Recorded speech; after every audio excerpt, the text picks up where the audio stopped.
बात दूर निकल गई। तो अर्ज कर रहा था कि वो मुर्गा पालते थे।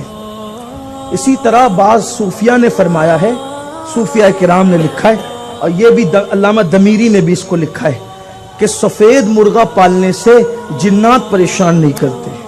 घर में अगर सफ़ेद मुर्गा रखें तो जिन्नात परेशान नहीं करती। ये अल्लामा दमीरी ने लिखा है। आप कहेंगे क्या आप हयातुल हैवान खोल के बैठ गए? ऐसा नहीं है, बात निकली तो अर्ज कर दिया।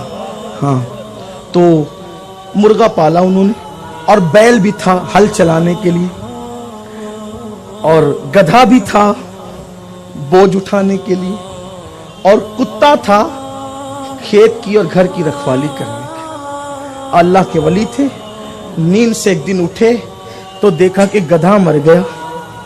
बीवी आई, देखा गधा मर गया। औरतें तो औरतें ही होती है, और गधा मर गया।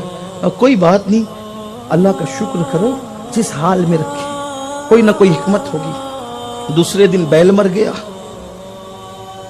अब आई ये देखिए कि बैल भी मर गया। कहा कोई बात नहीं, अल्लाह का शुक्र अदा करो, कोई ना कोई हिकमत होगी। कहा भाई अब खेत में हल कैसे चलाएंगे? कहा छोड़, वो रज़ाक है, रिस्क देगा।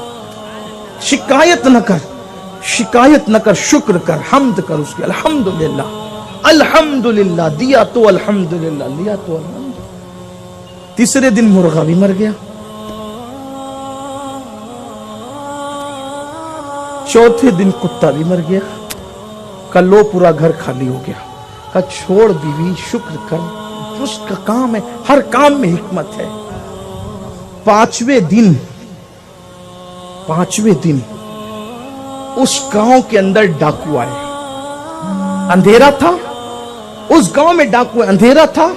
जिसके घर के आंगन में कुत्ते थे, डाकुओं की आवाज सुन के उन्होंने भौंकना शुरू किया। कुत्ते की आवाज सुन के मुर्गों ने चिल्लाना शुरू किया। बैल और गधे को देख के अंदाजा किया कि इस घर में लोग हैं, इस घर में लोग हैं। सारे गांव वालों को लूटा भी, कत्ल भी किया, मार डाला, और सब लूट कर ले गए। जब इनके घर के पास आए, अंधेरा था, ना कुत्ते के भौंकने की आवाज थी, ना मुर्गे के चिल्लाने की आवाज थी, ना गधा खड़ा था, ना बैल खड़ा था। सोचा अगर ये घर आबाद होता तो इस घर में भी कुछ ना कुछ वो अलामतें होती जो औरों के घर में थी। ये घर वीरान है, चलो आगे बढ़ो। पूरे गांव वालों की जान भी गई, माल भी गया, सब गया। जब सुबह हुई, बीवी और शौहर ने देखा तो शौहर ने कहा देख, कुदरत ने तेरी 4 चीजें लेकर तेरी कितनी जान की हिफाजत फरमाई। जो होता है अच्छा होता है, मायूस नहीं होना। मर जाने दो बैल को, जान बचेगी। मर जाने दो मुर्गे को, जान बचे। कोई मायूस नहीं हो। हमारा रब अल्लाह है, जिसने माँ के पेट में हिफाजत की है वो दुनिया में हिफाजत नहीं करेगा। जिसने सांसों के बगैर जिंदा रखा है। माँ के पेट में हम सांस लेते थे, पूछो डॉक्टरों से।